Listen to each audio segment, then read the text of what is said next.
उसके भी 3 मंडल जो हैं, चाहे हमारा लंबेड़ी मंडल है, चाहे हमारा कांगड़ी मंडल है, चाहे सेरी मंडल है, तो ये सारा क्षेत्र जो है सुंदरबनी के अर्जाइनिंग है। हालांकि रियासी की भी कुछ पंचायतें जो हैं बिल्कुल साथ में लगती हैं, चाहे बाबला पंचायत हो, चाहे लेकर डबडुआ वाला क्षेत्र हो, पूरी का क्षेत्र जो है। तो मैं सभी मीडिया बंधुओं के माध्यम से इन सभी क्षेत्रों में रहने वाले जो भी हमारे समान जो लोग हैं उन सभी से मैं ये निवेदन करता हूं कि 22 तारीख रविवार को सुंदरबनी में जो सबसे बड़ी ग्राउंड जो आर्मी की ग्राउंड है, उस ग्राउंड में माननीय जो हमारे डिफेंस मिनिस्टर हैं उनकी रैली जो है 12 बजे रहेगी। और मैं पार्टी की तरफ से हमारे प्रत्याशी, चाहे जहां से ठाकुर रणधीर सिंह जी हों, चाहे जो मैंने बात की है अर्जाइनिंग हमारी विधानसभाएं हैं, हमारे प्रदेश अध्यक्ष रविंद्र रैना जी हों, चाहे राजीव शर्मा जी हों और चाहे कुलदीप दुबे जी हों, तो सब की तरफ से मैं सुंदरबनी के आसपास के सभी लोगों से यही अपील करता हूं कि पार्टी का जो हमारा संकल्प पत्र जम्मू कश्मीर को लेके है, वो पार्टी की तरफ से हमारे यशस्वी गृह मंत्री अमित शाह जी ने 2 सप्ताह पहले जो है सबके समक्ष रखा है। लेकिन वोटिंग से पहले पार्टी क्या करना चाहती है और पार्टी की जो एक हमारी विचारधारा को बढ़ाने हेतु और जो योजनाएं केंद्र सरकार की हैं, वो आने वाले दिनों में डबल इंजन की सरकार बने और उसके माध्यम से लोगों तक और तेजी से पहुंचे। ये सारी बातें लेके हमारे जो रक्षा मंत्री हैं माननीय राजनाथ सिंह जी 12 बजे जहां पहुंचने वाले हैं, तो मैं सभी को आपके माध्यम से सादर निमंत्रण देता हूं कि भारी संख्या में आकर पूरे परिवार सहित, चाहे हमारी माताएं बहनें हों, चाहे हमारे नौजवान हों, तो सभी लोग इस क्षेत्र के जितने भी हैं वो इस रैली में आए और माननीय राजनाथ सिंह जी को सुनकर अपना आशीर्वाद मोदी जी के हाथ मजबूत करने के लिए जो उनका लक्ष्य है कि जम्मू कश्मीर जितनी तेजी से विकास की धारा पर चल रहा है और जो नया जम्मू कश्मीर बनाने का संकल्प प्रधानमंत्री जी का है, उसको पूरा करने हेतु सभी लोगों को हम आपके माध्यम से निमंत्रण देते हैं। संजय जी, लगातार आतंकी घटनाएं जम्मू कश्मीर के अंदर बढ़ रही थी, उसी बीच विधानसभा के चुनाव लगभग 10 वर्षों के बाद होने जा रहे हैं और एलओसी के उस पार लॉन्च पैड पे आतंकी काफी संख्या में तैयार एक्टिव बैठे हैं हथियारबंद आतंकी घुसपैठ के लिए। और सुंदरबनी की धरती वो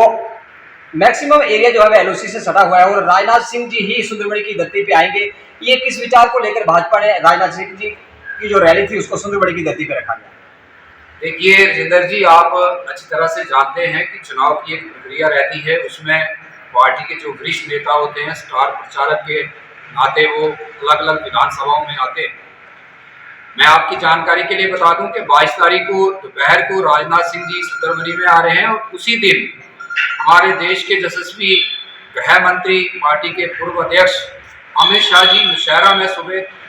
10:30-11 बजे की रैली उनकी नौशहरा में भी है।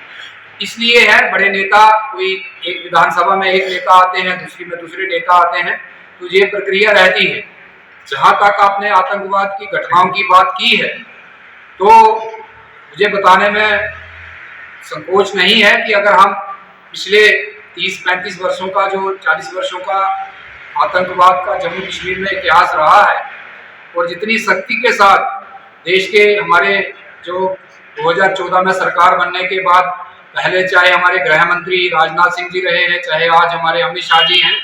तो आतंक को कुचलने का हर संभव प्रयास करने के लिए ही जम्मू कश्मीर से धारा 370 और 35 से हटाई गई थी, क्योंकि इसका चोला पहनकर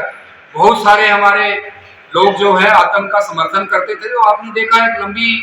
जो पिछले 4-5 वर्षों में लंबा इतिहास हमारा बना है कि बहुत सारे लोग ऐसे जो सरकार में नौकरी पे रहते हुए भी आतंक का समर्थन करते थे, चाहे बहुत सारे लोग जो साइलेंटली सपोर्ट करते थे, उनका भी पर्दाफाश हुआ है और आतंकवाद लगभग समाप्ति पर जम्मू कश्मीर में है। लेकिन क्योंकि बहुत सारी दुकानें बंद हो गई लोगों की, इसलिए फ्रस्ट्रेशन में, जैसे हम सब जानते हैं कि पाकिस्तान के जिस तरह के हालात हैं, वहाँ भुखमरी का जो एक तांडव हो रहा है, वहां से ध्यान भटकाने के लिए पाकिस्तान की तरफ से बार बार अलग अलग माध्यम से ये प्रयास होता है। और ये दुखद है कि आतंक की एक भी घटना होती है तो वो भी बड़ी दुखद है। लेकिन फिर भी आपने देखा कि देश में एक मजबूत सरकार है और मजबूत नेतृत्व है। यही कारण है कि छुटपुट घटना होने के बावजूद भी जो प्रधानमंत्री जी ने लाल किला से कहा था कि बहुत जल्दी जो जम्मू कश्मीर के चुनाव हुए होंगे, तो आपने देखा मात्र लोकसभा के चुनाव के बाद 3 महीनों के भीतर भीतर जो है जम्मू कश्मीर जम्मू कश्मीर आतंक मुक्त होगा, कश्मीर घाटी पत्थरबाजी से मुक्त हो गई और पीओजे के हमारा होगा, ये चुनावी सभाओं से सुनने को मिलता था। क्या इस बार भी वे चुनावी जुमला जो था सुंदरबनी के मंच से वहां से एक जोर शोर से गूंजेगा कि पीओजे के हमारा है? देखिए, भारतीय जनता पार्टी जो कहती है वो करती है। हमारी कथनी और करनी में अंतर नहीं होता है। मैं इस बात को मानने को तैयार नहीं हूँ। ये जो जुमले की बात आपने की है, जुमले तो दूसरी पार्टी के लोग बोलते हैं। आपने देखा लोकसभा के चुनाव में किस तरह के जुमले लेके वो आए थे कि मोदी जी की सरकार आएगी तो देश से संविधान जो है वो खतरे में आ जाएगा, जो आरक्षण लोगों को मिलता है वो खत्म हो जाएगा। आपने देखा क्या कोई ऐसी बात प्रधानमंत्री तीसरी बार चुन के आने के बाद हुई है? जब खाली मात्र जुमले जो हमारे विपक्ष के लोग करते हैं। और अभी देखा आपने जिस तरह का नेशनल कॉन्फ्रेंस का जो मैनिफेस्टो आया है वो जुमलों से भरा हुआ है। क्या है उसमें कहा गया है कि वो जम्मू कश्मीर को पूर्ण राज्य बनाएंगे। आप ही बताएं कि उनके पास कौन सा राइट है कि वो बना सकते हैं? संजय जी, केंद्र सरकार मैं पहले आपके प्रश्न का पूरा उत्तर देता हूँ, उसके बाद आप अगला प्रश्न करें। मैं यही बता रहा हूँ आपको कि वो कहते हैं कि हम जम्मू कश्मीर को पूर्ण राज्य बना देंगे, जबकि जिस दिन लोकसभा में के पटल पर अमित शाह जी ने कहा था कि धारा 370 और 35 से समाप्त हुई, उसी दिन उन्होंने कहा था कि जम्मू में आने वाले समय में डिलिमिटेशन होगी, उसके बाद चुनाव होंगे और चुनाव के बाद सही समय आने पर हम पूर्ण राज्य का दर्जा देंगे। जब हमारी सरकार खुद कह रही है कि वो पूर्ण राज्य का दर्जा देगी, तो ये प्रश्न ही कहां से उठता है कि जम्मू को पूर्ण राज्य हम बनाएंगे। दूसरा, जिस तरह की बातें उन्होंने की है कि हम धारा 370 और 35 से फिर से लाएंगे, आप ही बताएं मुझे, जो देश की सबसे बड़ी उसने अगर कोई निर्णय लिया है जिस पर अब सुप्रीम कोर्ट ने भी मोहर लगा दी है, उसके बाद कहां ये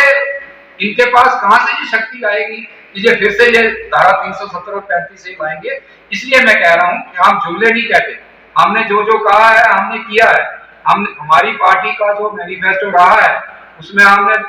शुरू से कहा था कि हम धारा 370-35 से हटाएंगे और इसके लिए बहुत लंबा संघर्ष हमारी सुंदरबनी की धरती पर हमारे पूर्वजों ने यहाँ अपने प्राणों की आहुति दी है। सवाल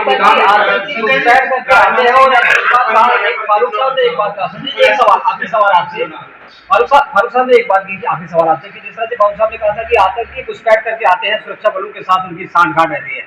आतंकी आसानी से घुसपैठ करके आते हैं, यहाँ के निहत्थे लोगों को मार के चले जाते हैं और जब जब चुनाव आते हैं तब तो भाजपा कहती है पीओजे के हमारा है, सर्जिकल स्ट्राइक की जाएगी, लॉन्च पैड बस किए जाएंगे, लेकिन चुनावों के बाद फिर से में भूल जाते हैं। देखिए राजेंद्र जी, ये जो दो परिवार, चाहे वो अब्दुल्ला परिवार है चाहे वो मुफ्ती परिवार है, जो अभी तक जम्मू कश्मीर की सत्ता पर मैक्सिमम समय रहे, उनको आप कश्मीर के लोग सीरियस नहीं लेते। आप क्यों सीरियस ले रहे हैं? आपको पता होगा थोड़े दिन पहले अभी जब चुनाव की प्रक्रिया शुरू हुई तो कहा गया फारूक अब्दुल्ला की तरफ से कि उमर अब्दुल्ला जी चुनाव नहीं लड़ेंगे।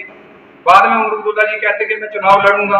बाद में जब उनको अब डर लग रहा है कि वो हार जाएंगे तो अब दो जगह से लड़ने की बात आई। इसलिए इनको अब कश्मीर के लोग ही सीरियस, इनकी पार्टी के लोग सीरियस नहीं लेते, तो हम इनको क्यों सीरियस लें? हमारी इनके साथ कोई लड़ाई नहीं है। हम 50+ का जो नारा लेके चले हैं और हम एक मजबूत सरकार जम्मू कश्मीर को देने जा रहे हैं भारतीय जनता पार्टी की तरफ से, और अगला जो सीएम होगा वो भारतीय जनता पार्टी। जमीनी स्तर पर क्या फर्क पड़ेगा? राजनाथ सिंह सुंदरबनी आएंगे और एसपी स्टेटस का जो जहाँ के जमीनी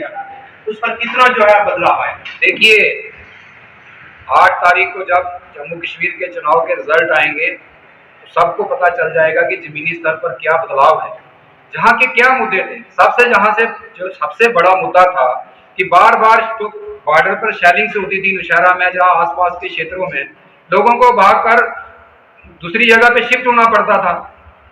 आज एक मजबूत सरकार आने के बाद वो सारी चीजें रुकी हैं और लोगों को पलायन ना करना पड़े उसके लिए बंकर बनाने की बात गृह मंत्री रहते राजनाथ सिंह ने इसी क्षेत्र में शुरुआत की थी। एसटी स्टेटस हमने दिया है। आप सब ने देखा होगा अभी जो नीट का एग्जाम हुआ है MBBS के लिए, इस क्षेत्र के 120 बच्चों को मौका मिला है आरक्षण मिलने के बाद।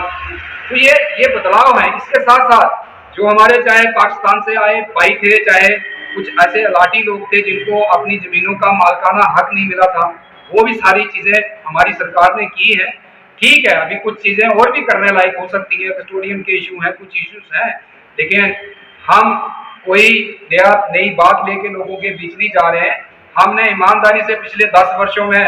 जम्मू कश्मीर में एक डेवलपमेंट का एजेंडा लेके काम करने का प्रयास किया था, और आप देखते हैं जो ये इतना बड़ा नेशनल हाईवे अखनूर से लेके, पहले जम्मू से अखनूर तक बना और अब अखनूर से लेके पुंछ तक का कार्य चल रहा है। इस क्षेत्र में जो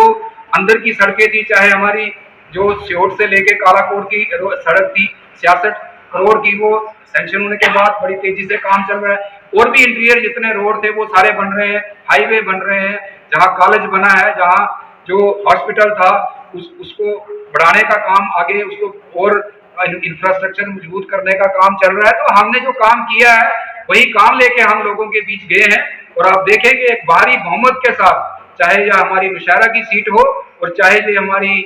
सुंदरबनी कालाकोट की सीट हो, ये हम भारी बहुमत से जीतेंगे।